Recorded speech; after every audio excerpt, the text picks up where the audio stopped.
ಮಹಾದೇವಿ ಅಮ್ಮ ಶ್ರೀ ಚಕ್ರವಾಸಿನಿ ಮಹಾದೇವಿ ಅಮ್ಮ ಶ್ರೀ ಸಿಂಹವಾಹಿನಿ. ಆಗ ಈ ಪೊರಕೆನೆ ಗತಿ ಅಲ್ವಾ? ಅದಕ್ಕೆ ಅಭ್ಯಾಸ ತಪ್ಪಾರ್ದು. ಇನ್ನು 5 ನಿಮಿಷ, 5 ನಿಮಿಷದಲ್ಲಿ ಈ ಕಚೇರಿ ಸ್ವಚ್ಛವಾಗಿರಬೇಕು. ಅರ್ಥ ಆಯ್ತಾ? ಮಾ ಹೊಟ್ಟೆ ತುಂಬ ಹಸಿತಾ ಇದೆ, ಬೇಗ ಬಡ್ಸಮ್ಮ. ಮತ್ತೆ ಕೆಲ್ಸಕ್ಕೆ ಹೋಗ್ಬೇಕು. ಒಂದು ಅರ್ಧ ಗಂಟೆ ಮಲಗಿದ್ರೆ ಹಾಯಾಗಿರುತ್ತೆ. ಬೇಗ ಬಡ್ಸಮ್ಮ.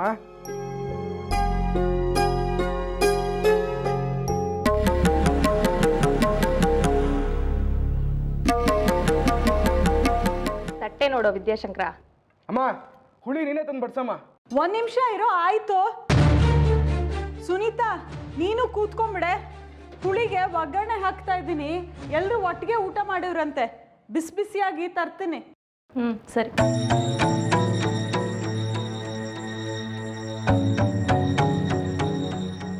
ಲಲಿತಾ ಬೇಗ. ಒಲೆ ಮುಂದೆ ಇದೆಯಾ? ನಾವೇ ಬಡಿಸ್ಕೋತೀವಿ ಬಿಡು. ಇನ್ನು ಸ್ವಲ್ಪ ಬಡಿಸ್ಕೋ ಸುನೀತಾ. ಸಾಕು. ಹಿಂಗೆ ಬಡಿಸ್ಲೇನು? ಅಮ್ಮ ನಂಗೆ ಹಸಿವಿಲ್ಲಮ್ಮ, ನಂಗೆ ಊಟ ಬೇಡ.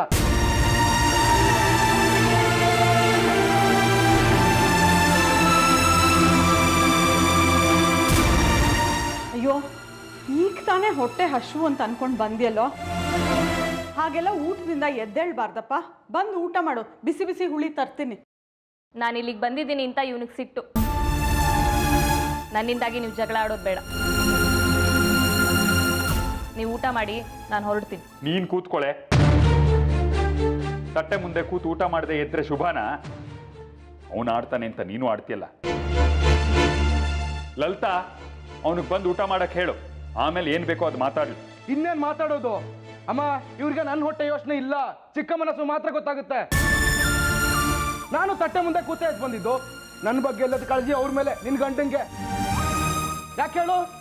ಥೂ, ಅಸಹ್ಯ ಜನ. ನಮ್ಮನೆ ಇಷ್ಟೊಂದು ಹೊಲ್ಸಾಗುತ್ತೆ ಅಂತ ನಾನು ಅನ್ಕೊಂಡೇ ಇರಲಿಲ್ಲ. ನೋಡಪ್ಪ, ಅದೆಲ್ಲ ಆಮೇಲೆ ಮಾತಾಡು. ಹಸುಕೊಂಡು ಬಂದಿದ್ಯಾ, ಮೊದಲು ಊಟ ಮಾಡು. ಹಸುವಲ್ಲಿ ಮಾತಾಡಿದ್ರೆ ಕೋಪ ಜಾಸ್ತಿ ಆಗತ್ತೆ. ಬಾಪ, ಊಟ ಮಾಡು. ಎಲ್ಲರೂ ನೆಮ್ಮದಿಯಾಗಿ ಊಟ ಮಾಡಿ ಹೊಟ್ಟೆ ಮೇಲೆ ಯಾಕೆ ಕೋಪ ತೋರಿಸ್ತೀಯಾ? ಸುಮ್ಮನಿರಮ್ಮ, ಸಾಕು. ನೀನು ಇಷ್ಟು ಸದರ ಕೊಟ್ಟಿರೋದಕ್ಕೇನೆ ಇವ್ರು ಇಷ್ಟೊಂದು ಮುಂದುವರಿಯೋ ಧೈರ್ಯ ಮಾಡಿರೋದು. ನೀನು ಒಳ್ಳೆತನನ ದುರುಪಯೋಗ ಪಡಿಸ್ಕೊತಿದಾರಮ್ಮ. ನಾಚಿಕೆಟ್ಟ ಜನ. ಅಷ್ಟಕ್ಕೂ ಚಿಕ್ಕಮ್ಮನ ಮನೆಗೆ ಯಾಕಮ್ಮ ಬರಬೇಕು? ಅಲ್ಲಿ ಚಿಕ್ಕಪ್ಪ ಪಾಪ ಕಷ್ಟಪಡ್ತಿಲ್ವಾ ಕೆಲಸ ಅನ್ಕೊಂಡು? ಅವ್ರ ಮನೆ ನೆಟ್ಟಿಗೆ ನೋಡ್ಕೋಬೇಕು ತಾನೆ. ಇಷ್ಟೆಲ್ಲ ಗೊತ್ತಿದ್ದು ನೀನು ಯಾಕಮ್ಮ ಎಲ್ಲ ಸಹಿಸ್ಕೊಂಡಿರ್ತೀಯ? ವಿದ್ಯಾ, ಸುಮ್ಮನೆ ಇದ್ರೆ ಸರಿ. ಈಗ 1 ಸರ್ತಿ ಸರಿ, 2 ಸರ್ತಿ ಸರಿ, ಪದೇ ಪದೇ ಅದೇ ಹೇಳ್ತಾ ಇದ್ರೆ ತೆಗೆದು ಬಾರಿಸ್ತೀರಿ ಕೆನ್ನೆಗೆ. ಊರವ್ರು ಆಡ್ಕೋತಾರೋ ಇಲ್ವೋ, ನೀನಂತೂ ನಿತ್ಯ ಜಾಗ್ಟೆ ಬಾರಿಸ್ತೀಯ. ಚಿಕ್ಕಮ್ಮ ಜೊತೆಗಿದ್ದಾರೆ ಅಂತ ನಿಮ್ಮ ಪೌರ್ಗೆ ತೋರ್ಸಕ್ ಬರಬೇಡಿ. ನಿಮ್ಗೆ ಗಂಡಸ್ತಾನೆ ಈಗಾಗಲೇ ಗೊತ್ತಿರುತ್ತೆ ಅವ್ರಿಗೆ.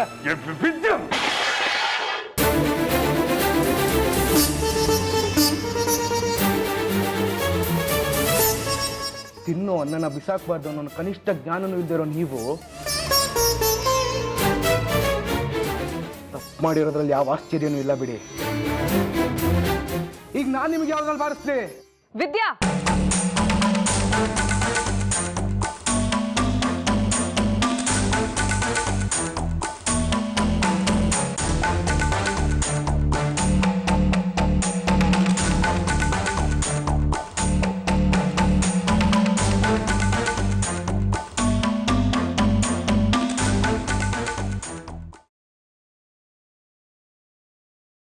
ಅಪ್ಪ, ನಿನ್ನ ಹತ್ರ ಒಂದು ಮಾತು ಹೇಳಲಾ? ಈ ದುರ್ಗಾ ಸಪ್ತಾಹದ ಪೂಜೆ ಮಾಡಿದ್ಮೇಲೆ ನಮ್ಮ ಮನೇಲಿ ಕಗ್ಗಂಟ್ಗಳು ಜಾಸ್ತಿ ಆಗ್ತಿದೆ ಅಂತ ಅನ್ನಿಸ್ತಿಲ್ವಾ? ವಿದ್ಯಾ ಕುಡ್ತಾ ಕಲ್ತಿದ್ದಾನೆ. ನಿಮ್ಮನ್ನೇ ಬಾಯಿಗೆ ಬಂದಾಗೆಲ್ಲ ಬೈತಾನೆ. ನಿಮ್ಮೇಲೆ ಕೈ ಮಾಡುವಷ್ಟು ಬೆಳೆದ್ಬಿಟ್ಟಿದ್ದಾನೆ. ಅಜ್ಜಿ, ಇಷ್ಟು ವರ್ಷಗಳಲ್ಲಿ ತಾತನ ಬಗ್ಗೆ ನಂಬಿಕೆನೇ ಕಳ್ಕೊಳ್ದೇ ಇದ್ದವರು ಈಗ ತಾತ ಸತ್ತೇ ಹೋಗಿದ್ದಾರೆ ಅಂತ ನಂಬ್ಕೊಂಡು ಕೂತಿದ್ದಾರೆ. ಇಷ್ಟು ವರ್ಷದ ಕಾಲ ಹಣೆ ಬರ್ತಿ ಕುಂಕುಮ ಅರ್ಶಿನ ಹಚ್ಕೊಂಡು ಗಲಗಲ ಅಂತ ಓಡಾಡ್ತಿದ್ರು. ಸಪ್ತಾಹ ಮುಗಿದ್ಮೇಲೆ ಕುಂಕುಮ ತೆಗೆದು ಬೋಳ್ ಜೀವನ ನಡ್ಸಕ್ ಶುರು ಮಾಡಿದ್ದಾರೆ. ಇಷ್ಟಕ್ಕೆಲ್ಲ ಅವಳೇ ತಾನೇ ಕಾರಣ. ಸಪ್ತಾಹ ಅಂತ 7 ದಿವಸ ನಮ್ಮ ಮನೆಯಲ್ಲಿ ಪಟ್ಟಂಗ ಹುಡ್ಕೊಂಡು ಪೂಜೆ ಮಾಡಿಸ್ಕೊಂಡ್ಲು. ಇದೇನ ನಮಗೆ ಮಾಡಿದ ಉಪಕಾರ ಅವಳು? ಬರೀ ಕೆಟ್ಟದ್ದನ್ನೇ ಯಾಕೆ ಲೆಕ್ಕ ಹಾಕ್ತೀಯ? ಅದೇ ಅಮ್ಮನವ್ರ ಕೃಪೆಯಿಂದ ತಾನೆ ವಿದ್ಯಾಶಂಕರನ್ಗೆ ಸ್ವಂತ ವ್ಯವಹಾರ ಮಾಡೋ ಶಕ್ತಿ ಕೊಟ್ಟಿತ್ತು, ನನಗೆ ಮೇಲು ಉಸ್ತುವಾರಿ ಕೆಲಸ ಕೊಟ್ಟಿತ್ತು, ನಿನಗ ಕಸ ಗುಡಿಸೋದನ್ನು ತಪ್ಪಿಸಿದ್ದು. ಇದನ್ನೆಲ್ಲ ಅವಳ ಆಶೀರ್ವಾದದ ಲೆಕ್ಕಕ್ಕೆ ಸೇರಿಸಿ ಅವಳು ಧ್ಯಾನ ಮಾಡು. ಇಷ್ಟೆಲ್ಲ ಆಗಿದ್ದು ಅವಳ ಕೃಪೆಯಿಂದ ಅಲ್ಲ, ವಿರೂಪಾಕ್ಷ ಶಾಸ್ತ್ರಿಗಳ ದಯೆಯಿಂದ. ಇದು ಅವ್ರು ಕೊಟ್ಟಿರೋ ಭಿಕ್ಷೆ. ಭಿಕ್ಷೆ ಕೊಟ್ಟಿದ್ದಾರೆ, ಬೇರೆ ಏನೋ ದೊಡ್ಡದ್ ಬಯಸ್ತಾರೆ. ಜನ ಕೂಡ ಇದನ್ನೇ ಆಡ್ಕೋತಿರೋದು. ಯಾಕೆ? ಯಾರಾದರೂ ಏನಾದರೂ ಅಂದ್ರ? ಮುಂದೆ ಯಾರಂತಾರೆ? ಬಾಯ್ಬಿಟ್ಟು ಯಾರು ಹೇಳ್ದೆ ಇದ್ರು ಅವ್ರ ಮುಖ ನೋಡಿದ್ರೆ ಅರ್ಥ ಆಗಲ್ವಾ? ಆ ನಿಮ್ ತಾಯಿ ಕೃಪೆ ನಮ್ಮ ಮನೆನ ದಿಕ್ಕಾಪಾಲ್ ಮಾಡ್ತಿದೆ. ಈ ಕಡೆ ವಿರೂಪಾಕ್ಷ ಶಾಸ್ತ್ರಿಗಳು ನಮಗ್ ಗಾಳ ಹಾಕ್ತಿದ್ದಾರೆ. ಅಲ್ಲಿಗೆ ಪೂಜೆ ಮಾಡಿಸ್ಕೊಳ್ಳೋಳು ನಮಗ್ ಕಷ್ಟ ಕೊಡ್ತಿದ್ದಾಳೆ, ಪೂಜೆ ಮಾಡೋರು ನಮ್ಮನ್ ಸಿಕ್ಕಾಕಿಸ್ತಿದ್ದಾರೆ. ಒಟ್ಟಾರೆ ನಮ್ಮ ಸಂಸಾರ ಇಕ್ಕಳದಲ್ಲಿದೆ, ಎಲ್ಲೂ ಮಿಸ್ ಕಾಡೋ ಹಾಗಿಲ್ಲ. ಈಗ್ಲಾದ್ರೂ ಸ್ವಲ್ಪ ಯೋಚನೆ ಮಾಡಿ. 3 ಹೊತ್ತು ಅವಳ ಸೇವೆನಲ್ಲಿ ಕಾಲ ವ್ಯರ್ಥ ಮಾಡಕ್ ಬದಲು ಬೇರೆ ಇನ್ನೇನಾದ್ರೂ ಉಪಯೋಗ ಆಗೋಂಥದ್ದನ್ನ ಮಾಡೋಣ.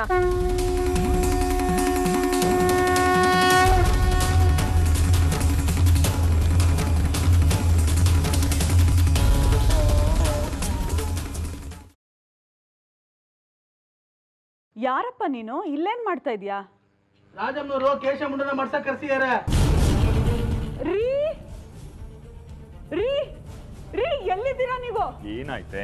ಅಮ್ಮ ಕೇಶಮುಂಡನ ಮಾಡಿಸ್ಕೋತೀನಿ ಅಂತ ಕ್ಷೌರಿಕನ್ ಕರ್ಸಿದ್ದಾರೆ. ಅಯ್ಯೋ ಕರ್ಮಬೇ, ಏನೇನ್ ನೋಡ್ಬೇಕೋ ಈ ಹಣೆ ಬರದಲ್ಲಿ. ಅಮ್ಮನಿಗೆ ಏನ್ ಹಾಕಿದೆ? ಅಮ್ಮ ಅಮ್ಮ ಅಮ್ಮ, ನಿಂದಮ್ಮಯ್ಯ ಅಂತೀನಿ, ಇದೊಂದು ಮಾಡಬೇಡಮ್ಮ. ಅಮ್ಮ, ನೀನು ಅಲಂಕಾರವಾಗಿ ಮನೆ ಹೊರಗೆ ಒಳಗೆ ಓಡಾಡ್ತಿದ್ರೆ ಮಹಾಲಕ್ಷ್ಮಿ ಓಡಾಡ್ದಂಗಿರುತ್ತೆ. ಈಗಾಗಲೇ ಇದನ್ನೆಲ್ಲ ಅಳಿಸ್ಕೊಂಡಿರೋ ನಿನ್ನ ಅವತಾರದಿಂದ ನಮ್ಮ ಮನೆಗೆ ಮಾರಿ ಹೊಕ್ಕಾಗಿದ್ಯಮ್ಮ. ಇದೊಂದು ಬೇಡಮ್ಮ. ಈ ಅವತಾರದ ಮಾಡಿ ನನ್ನ ಮನೆ ಸ್ಮಶಾನ ಮಾಡಬೇಡ, ನಿನ್ನ ಕಾಲಿಗೆ ಬೀಳ್ತೀನಮ್ಮ, ಬೇಡಮ್ಮ. ನೀನು ಆಗಲ್ಲ ಅಂತ ಹಠ ಮಾಡಿದ್ರೆ ನಿನ್ನ ತಲೆ ಬೋಳ್ಸಿದ ಕತ್ತಿಲ್ಲೇ ನನ್ನ ಕುತ್ತಿಗೆ ಕೊಯ್ಕೊಂಡು ಸತ್ತೋಗ್ತೀನಿ. ಬೇಡಮ್ಮ.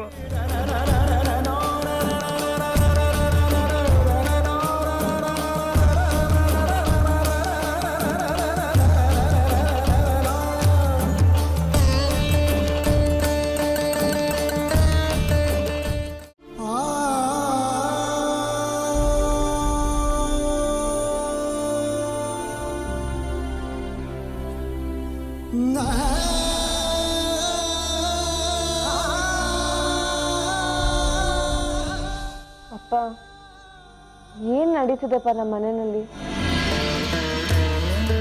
ಸಪ್ತಾಹಕ್ಕೆ ಮುಂಚೆ ಬಡತನದೊಂದೇ ಚಿಂತೆ ಆಗಿತ್ತು.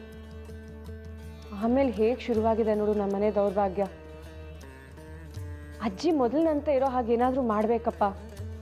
ಅವ್ರು ಹೀಗೆ ಮಾಡ್ಕೊಂಡ್ರು ಅಂತ ನಾವೆಲ್ಲ ಸುಮ್ಮನೆ ಕೂರಕ್ಕಾಗತ್ತಾ? ವಯಸ್ಸಿನಲ್ಲಿ ನಾವು ಅವ್ರಿಗಿಂತ ಚಿಕ್ಕವರಾಗಿರ್ಬೋದು, ಆದರೆ ಅವ್ರಿಗೆ ಮಂದಟ್ಟು ಮಾಡಿ ಹೇಳೋಣ ಇದೆಲ್ಲ ತಪ್ಪು ಅಂತ. ಏನು ಮಾಡಲಿ ಮಗಳೇ? ತಿಳಿಸಿ ಹೇಳಿದ್ದಾಯ್ತು, ಬೈದು ಹೇಳಿದ್ದಾಯ್ತು, ನನ್ನ ಕಲ್ತ ಗೊತ್ತಿದ್ದ ಎಲ್ಲ ರೀತಿಯಲ್ಲೂ ಹೇಳಾಯ್ತು. ಯಾವುದಕ್ಕೂ ಜಗತ್ತಿಲ್ಲ. ನಿಮ್ಮ ಅಜ್ಜಿ ಜಪ್ಪಯ್ಯ ಅಂತ ಕೂತ್ಬಿಟ್ಟಿದ್ದಾರೆ. ನಿನಗೂ ಗೊತ್ತು ಅವ್ರ ಹಠ. ಹೇಗೋ ಕೇಶಮುಂಡನ ಮಾಡಿಸ್ಕೊಳ್ಳೋದು ತಪ್ಪಿಸಿದ್ದಾಯ್ತು. ಆದರೆ ಈಗ ಬೇರೆ ಒಲೆ ಮಾಡೋದನ್ನು ಹೇಗೆ ನಿಲ್ಲಿಸೋದು? ಏನಾದರೂ ಹೇಳಿದ್ರೆ ನನ್ನ ಮಾತು ನನಗೆ ತಿರುಗಿಸ್ತಾರೆ, ಸತ್ತು ಹೋಗ್ತೀನಿ ಅಂತ. ಅಪ್ಪ ಇದ್ದಾರೋ ಇಲ್ವೋ, ಇದ್ರು ಹೇಗಿದ್ದಾರೋ ಏನು. ಕಣ್ಣು ಮುಂದೆ ಇರೋ ಅಮ್ಮನ್ನ ಕಣ್ಣು ಮುಂದೆನೆ ಕಳ್ಕೊಳ್ಳೋದು ಅಂದ್ರೆ ನಾನು ಸಹಿಸ್ಕೊಳ್ಳಲ್ಲಮ್ಮ. ಈಗಂತೂ ಅಮ್ಮ ಏನಾದರೂ ಮಾಡ್ಕೊಂಡು ಹೋಗ್ಲಿ. ಅಜ್ಜಿ ನಾನು ಎಷ್ಟೇ ಬೈಲಿ, ಜಗಳ ಆಡ್ಲಿ, ಅವ್ರಿಗೂ ನನಗೂ ದೇವರ ವಿಚಾರದಲ್ಲಿ ತಾನೇ ಜಗಳ. ಬೇಕಾದ್ರೆ ನಾನು ಅವ್ರ ಜೊತೆ ಮಾತೇ ಆಡಲ್ಲ. ಆದ್ರೆ ಅಜ್ಜಿ ಮಾತಾಡದೆ ಇರೋದನ್ನ ನಂಗೆ ಸಹಿಸ್ಕೊಳಕ್ಕಾಗಲ್ಲಪ್ಪ. ಅವ್ರ ಕೈಲಿ ಬೈಗ್ಲ ಕೇಳ್ದೆ ಇದ್ರೆ ನಂಗೆ ತುಂಬಾ ಸಂಕಟ ಆಗುತ್ತೆ. ಬೇಕಾದ್ರೆ ನಾನೇ ಹೋಗಿ ಒಪ್ಪಿಸ್ತೀನಿ. ಮನುಷ್ಯ ಸೋತಾಗ ದಡ್ಡ ಬೀಸ್ತಾನಂತೆ. ಅಮ್ಮನ ಮನಸ್ಸು ಈಗ ಚಂಚಲವಾಗಿದೆ, ಚಿತ್ತ ಕದಡಿದೆ. ನಾವು ಮತ್ತೆ ಮತ್ತೆ ಕಲ್ಲೆಸೆದ್ರೆ ಅದಿನ್ನೂ ರಾಡಿ ಆಗುತ್ತೆ, ತಿಳಿ ಆಗಲ್ಲ. ಇವ್ರ ಸಹವಾಸವೇ ಬೇಡ ಅಂತ ಅಮ್ಮ ಎಲ್ಲಾದ್ರೂ ದೇಶಾಂತರ ಹೋಗ್ಬಿಟ್ರೆ ಅವಳನ್ನು ಕಳ್ಕೊಳ್ಳೋ ದುಃಖದ ಜೊತೆಗೆ ಮಾತೃ ಹತ್ಯೆ ಪಾಪ ನನ್ನ ಸುತ್ತಕೊಳ್ಳುತ್ತೆ. ಏನ್ ಮಾಡ್ಲಿ ನಾನು? ಒಂದೇ ಸೂರ್ಯನ ಕೆಳಗಡೆ 2 ಒಲೆ ಉರಿಬಾರ್ದು ಅಂತ ಅವ್ರಿಗೂ ಗೊತ್ತು. ಅವ್ರ ದಿನ ಮಡಿ ಮಡಿ ಅಂತ ಸಪ್ಪಗೆ ಅಡುಗೆ ಮಾಡ್ಕೋತಾ ಇದ್ರೆ ನಾವಿಲ್ಲಿ ಖಾರ ಉಪ್ಪು ಹುಳಿ ಎಲ್ಲ ಹದವಾಗಿ ಬೇಯಿಸ್ಕೊಂಡು ತಿನ್ನೋದಕ್ಕಾಗತ್ತಾ? ಅಥವಾ ಅವ್ರ ಥರ ಪಥ್ಯ ಮಾಡೋದಕ್ಕಾಗತ್ತಾ? ಮಾಡಿದ್ರು ಎಷ್ಟು ದಿನ ಅಂತ ನಡೆಯುತ್ತೆ? ನಾನೇನ್ ಮಾಡ್ಲಿಲ್ಲಲ್ತ? ನೀನೇ ನೋಡ್ದಿಯಲ್ಲ ಒಲೆ ಆರ್ಸಕ್ ಹೋದಾಗ ಏನ್ ಮಾಡಿದ್ರು ಅಂತ. ನನಗಂತೂ ದಿಕ್ಕೆ ತೋಚ್ತಿಲ್ಲ. ಹಾಗಂತ ಸುಮ್ಮನೆ ಇರೋದಕ್ಕಾಗತ್ತಾ? ಈ ವಯಸ್ಸಿನಲ್ಲಿ ಅವ್ರು ಇದೆಲ್ಲ ಶುರು ಮಾಡಿದ್ರೆ ರೋಗ ರುಜಿನ ಅಂತ ಅಂಟ್ಕೊಂಡ್ರೆ? ನೇಮ ನಿಷ್ಠೆ ಹೌದು, ಒಂದು ಹೋಗಿ ಇನ್ನೊಂದಾದ್ರೆ ಅಂತ ಅವಸ್ಥೆನಲ್ಲಿ ಅವ್ರನ್ನ ನೋಡೋದಕ್ಕಾಗತ್ತಾ? ನಾವು ಆ ತಾಯಿನೇ ನಂಬ್ಕೊಂಡು ಬಂದಿದ್ದೀವಿ. ಅವಳಿಗೆ ನೀವು ಹರಕೆ ಕಟ್ಕೊಳ್ಳಿ, ಎಲ್ಲ ಸರಿ ಮಾಡು ಅಂತ. ಇನ್ನೂ ಬುದ್ಧಿ ಬಂದಿಲ್ವಾ ನಿಮ್ಗೆ? ಸುಮ್ಮನೆ ಇಲ್ಲಾದ್ರೆ ಸಪ್ತಾಹ ಅಂತ ಮೈ ಮೇಲೆ ಹೇಳ್ಕೊಂಡ್ರಿ, ಎಡವಿದ್ರೆ ಕೆಡವಿದ್ರೆ ಹರಕೆ ಅರ್ಚನೆ ಅಂತ ಓಡ್ತೀರಾ. ಇದನ್ನೆಲ್ಲ ಬಿಡಿಮ್ಮ. ಸಪ್ತಾಹ ಮಾಡ್ದಿದ್ರು ನೀವು ಹರಕೆ ಹೊತ್ಕೊಳ್ದಿದ್ರು ಆಗದೆಲ್ಲ ಆಗ್ತಿತ್ತು. ಇದಕ್ಕೆ ಯಾರೂ ಕಾರಣರಲ್ಲ, ಅವ್ರವ್ರ ಮನಸ್ಥಿತಿ ಅಷ್ಟೇ. ಕಷ್ಟ ಸುಖಗಳು ಅವುಗಳ ಪಾಡಿಗೆ ಅವು ಬರುತ್ತವೆ ಹೋಗುತ್ತವೆ, ಅರ್ಥ ಮಾಡ್ಕೊಳ್ಳಿ. ಸುಂದ್ರಿ, ಸುಮ್ಮನಿರೆ. ನಿನ್ನ ಉಪದೇಶ ಕೇಳೋ ಸಮಯ ಅಲ್ಲ ಇದು. ರೀ, ಮಾವನವ್ರು ಬದುಕಿದ್ರೆ ಅಮ್ಮ ಹೀಗೆ ಅಮಂಗಳವಾಗಿ ಓಡಾಡೋದು ಮನೆಗೂ ಶ್ರೇಯಸ್ಸಲ್ಲ, ಮಾವನವ್ರಿಗೂ ಶ್ರೇಯಸ್ಸಲ್ಲ. ಮರಳಿ ಯತ್ನ ಮಾಡಲೇಬೇಕು. ನಮ್ಮ ಪ್ರಯತ್ನ ನಾವು ಬಿಡಬಾರ್ದು. ನೀವು ಅಮ್ಮಂಗೆ ಒಪ್ಪಿಸಿ, ಸಾವೇ ಕಾಣದೆ ಶ್ರಾದ್ದ ಮಾಡೋದು ತಪ್ಪು ಅಂತ.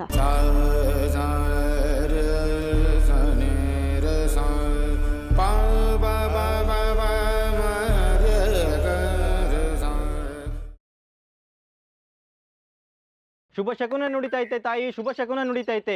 ನಮ್ಮ ಸ್ವಾಮಿ ಪಡುವಣದಾಗ ಮೂಡೋ ಹೊತ್ತಿಗೆ ಶುಭ ಶಕುನ ನುಡಿತೈತೆ ತಾಯಿ, ಶುಭ ಶಕುನ ನುಡಿತೈತೆ. ಕೇಳುವ ಇಚ್ಛೆ ಇದ್ರೆ ಒಂದು ಮೊರದಕ್ಕಿ ದಾನ ಕೊಟ್ರೆ ಇದ್ದಂಗೆ ಹೇಳ್ತೈತೆ ತಾಯಿ. ಮಹಾತಾಯಿ ನನ್ನ ಬಾಯಿಗೆ ಸತ್ಯನೇ ನುಡಿಸ್ತೈತೆ ತಾಯಿ.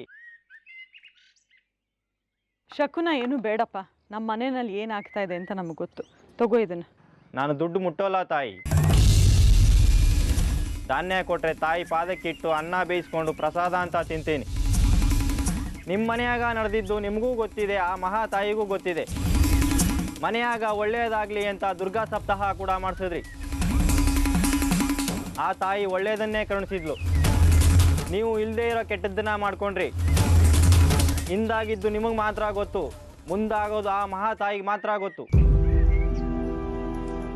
ಮೊರದಕ್ಕಿ ಅಲ್ಲದೆ ಇದ್ರು ಪಾವಕ್ಕಿ ಕೊಡಿ ಸಾಕು. ಇದ್ದಂಗೆ ಹೇಳಿ ಬಾ ಅಂತ ಆ ಮಹಾತಾಯಿ ನನ್ನ ಇಲ್ಲಿ ಕಳ್ಸೋಳೆ. ನೋಡಯ್ಯ, ಮನೆಯಲ್ಲಿ ಯಾರು ನೆಮ್ಮದಿಯಾಗಿಲ್ಲ.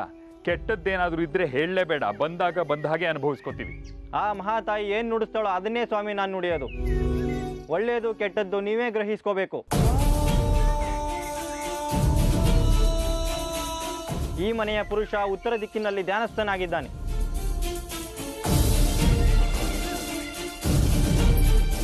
ಆದರೆ ಮನೆಯವರೆಲ್ಲ ಆಗ್ಲೇ ತರ್ಪಣ ಬಿಡ್ತಾ ಇದ್ದೀರಾ.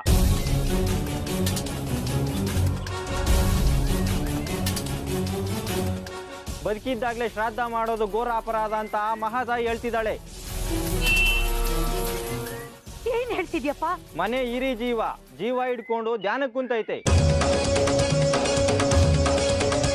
ಆದ್ರೆ ಈ ಮನೆ ಮುತ್ತೈದೆ ಆಗ್ಲೇ ಮಡಿ ಹೆಂಗ್ ಸಾಗಕ್ಕೆ ಹೊರಟಿದ್ದಾಳಂತೆ. ತಪ್ಪು ಅಂತ ಹೇಳ್ತಿದ್ದಾಳೆ ಆ ಮಹಾತಾಯಿ. ಹಿರಿ ಜೀವ, ಮೂಲ ಪುರುಷ, ನಮ್ಮ ಯಜಮಾನ್ರು ಜೀವಂತವಾಗಿದ್ದಾರ? ನನ್ನ ನಾಲ್ಗೆ ಮೇಲೆ ಆ ಮಹಾತಾಯಿ ಕುಂತವಳೆ. ಅವಳು ನುಡಿಸ್ದಂಗೆ ನಾನು ನುಡಿತಿರೋದು. ಹಿರೀಕರ ಹೆಸರು ಶಕಾರದಿಂದ ಶುರುವಾಗುತ್ತಂತೆ, ಹೌದಾ? ಹೌದು ಹೌದು, ನಮ್ಮ ಯಜಮಾನ್ ಹೆಸರು ಶಂಕರ ಶಾಸ್ತ್ರಿ ಅಂತ. ತಾಯಿ ಕರುಣೆ ತೋರಿಸ್ಬಿಟ್ಟೆ ಅಮ್ಮ. ಶೇಖರಿ, ಇವತ್ತು ನಿಮ್ಮ ಅಪ್ಪನ ಹೆಸರಲ್ಲಿ ಒಂದು ಅರ್ಚನೆ ಮಾಡಿಸು. ಖಂಡಿತ ಮಾಡಿಸ್ತೀನಮ್ಮ. ಅವ್ರು ಯಾವಾಗ ಬರ್ತಾರೆ ಅದೇನಾದ್ರೂ ಗೊತ್ತಾಗುತ್ತಾ? ಚಕ್ರ ತಿರುಗಬೇಕು, ಕಾಲಚಕ್ರ ತಿರುಗಬೇಕು. ಕಾಲಚಕ್ರ ತಿರುಗಿ ಉತ್ತರದ ಗಾಳಿ ದಕ್ಷಿಣಕ್ಕೆ ಬೀಸೋ ಹೊತ್ತಿಗೆ ಆ ಹಿರಿ ಜೀವ ಇಲ್ಲಿ ಪ್ರತ್ಯಕ್ಷವಾಗುತ್ತೆ. ಬರ್ಲಿ, ಯಾವತ್ತಾದ್ರೂ ಬರ್ಲಿ. ಅವ್ರು ಜೀವಂತವಾಗಿದ್ದಾರೆ ಅನ್ನೋದು ಗೊತ್ತಾಯ್ತಲ್ಲ, ನನಗಷ್ಟೇ ಸಾಕು. 22 ವರ್ಷದಿಂದನೇ ಕಾದಿದ್ದೀನಿ, ಇನ್ನು ಎಷ್ಟು ವರ್ಷ ಬೇಕಾದ್ರೂ ಕಾಯ್ತೀನಿ. ಅವ್ರು ಜೀವಂತವಾಗಿದ್ದಾರೆ ಅಂತ ಹೇಳಿದ್ರಲ್ಲ, ನನಗಷ್ಟೇ ಸಮಾಧಾನ. ಬಂದ ಕರ್ಮ ಮುಗೀತು ತಾಯಿ. ಮುಂದಿನ ದಾರಿ ಮತ್ತೊಂದು ನುಡಿ ನುಡಿಯೋದಕ್ಕೆ ನಾನು ದೇಶ ತಿರುಗಬೇಕು ತಾಯಿ. ಶುಭವಾಗುತ್ತೈತೆ ತಾಯಿ, ಶುಭವಾಗುತ್ತೈತೆ.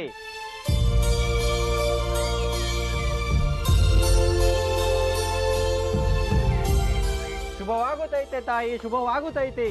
ಶೇಖರಿ, ಕೇಳಿಸ್ಕೊಂಡೆಲ್ಲ, ಅವರಿನ್ನೂ ಜೀವಂತವಾಗಿದ್ದಾರೆ. ನಾನು ಈಗಲೂ ಅಮ್ಮನವ್ರ ಹತ್ರ ಹೋಗಿ ತಪ್ಪು ಕಾಣಿಕೆ ಸಲ್ಲಿಸಿ ಮುತ್ತೈದೆ ಕುಂಕುಮ ಹಚ್ಕೋತೀನಿ. ಲೇಲಂತ ಬೇಗ ಹಬ್ಬದಗ್ರೆ ಮಾಡ್ಬಿಡೆ.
सर्वमङ्गलमाङ्गल्ये शिवे सर्वार्थसाधिके शरण्ये त्र्यम्बके गौरि नारायणी नमोऽस्तुते नारायणी नमोऽस्तुते सृष्टिस्थितिविनाशानां शक्तिभूते सनातनी गुणाश्रये नारायणी नमोऽस्तुते नारायणी नमोऽस्तुते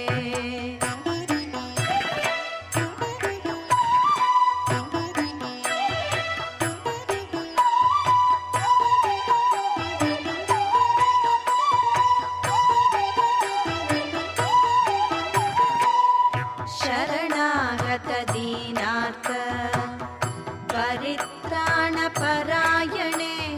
सर्वस्यार्ति हरे देवी नारायणी नमोऽस्तुते सर्वमङ्गलमाङ्गल्ये शिवे सर्वार्थसाधिके शरण्ये त्र्यम्बके गौरि नारायणी नमोऽस्तुते नारायणी नमोऽस्तुते नारायणी नमोऽस्तुते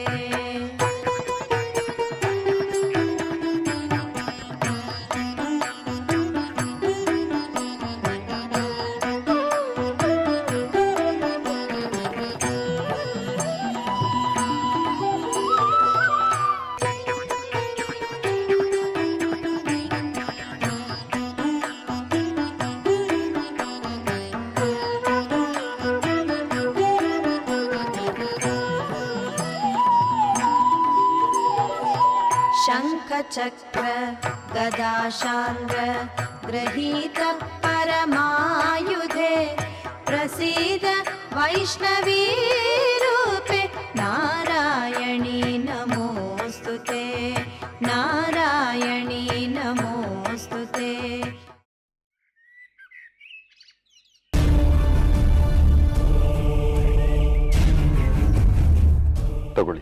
ತುಂಬ ಉಪಕಾರ ಆಯಿತು.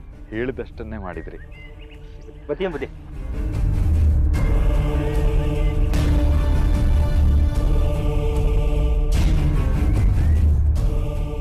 ಏನಪ್ಪ ಇದೆಲ್ಲ?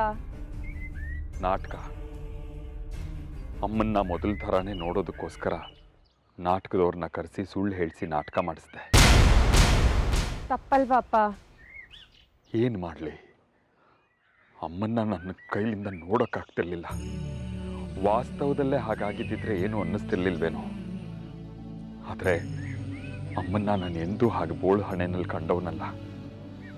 ಅದಕ್ಕೆ ಹಾಗೆ ಮಾಡಿಸ್ದೆ. ಅದಕ್ಕೆ ಹೀಗೆ ಮಾಡಕ್ ಹೇಗಪ್ಪ ಮನ್ಸಾಯ್ತು? ನನಗೂ ವಿದ್ಯಂಗೆ ತಪ್ಪು ಮಾಡಬಾರ್ದು, ಕಪಟ ಮಾಡಬಾರ್ದು ಅಂತ ಹೇಳ್ಕೊಟ್ಟವ್ರೆ ನೀವು. ನೀವೇ ಹೀಗೆ ಮಾಡಿದ್ರೆ? ಒಂದು ಒಳ್ಳೆ ಕೆಲಸ ಮಾಡೋಕ್ಕೆ ಏನು ತಪ್ಪು ಮಾಡಿದ್ರೂ ಪರವಾಗಿಲ್ಲ. ಅಲ್ಲದೆ ಈಗ ನಾನು ಮಾಡಿರೋ ತಪ್ಪಿಗೆ ಅಮ್ಮನವ್ರ ಹತ್ರ ಹೋಗಿ 100 ರೂಪಾಯಿ ಕಾಣಿಕೆ ಹಾಕಿ ಬರ್ತೀನಿ. ಚೆನ್ನಾಗಿದೆ. ಅವಳನ್ನೇ ಸುಳ್ಳು ಅನ್ನೋ ನನ್ನ ಮುಂದೆ ನೀವು ಮಾಡಿರೋ ತಪ್ಪನ್ನು ಸಮರ್ಥಿಸ್ಕೊಂಡು ಅವಳಿಗೆ ತಪ್ಪು ಕಾಣಿಕೆ ಹಾಕ್ತೀನಿ ಅಂತೀರಲ್ಲ. ನೀನೇನು ಅನ್ಕೊಂಡ್ರೂ ಪರವಾಗಿಲ್ಲ. ಅಮ್ಮನಿಗೋಸ್ಕರ ನಾನು ಏನು ಬೇಕಾದರೂ ಮಾಡ್ತೀನಿ. ಆದರೆ ಈ ವಿಷಯ ನೀನು ಯಾರಿಗಾದರೂ ಹೇಳಿದ್ರೆ ನನ್ನ ನಾಣೆ.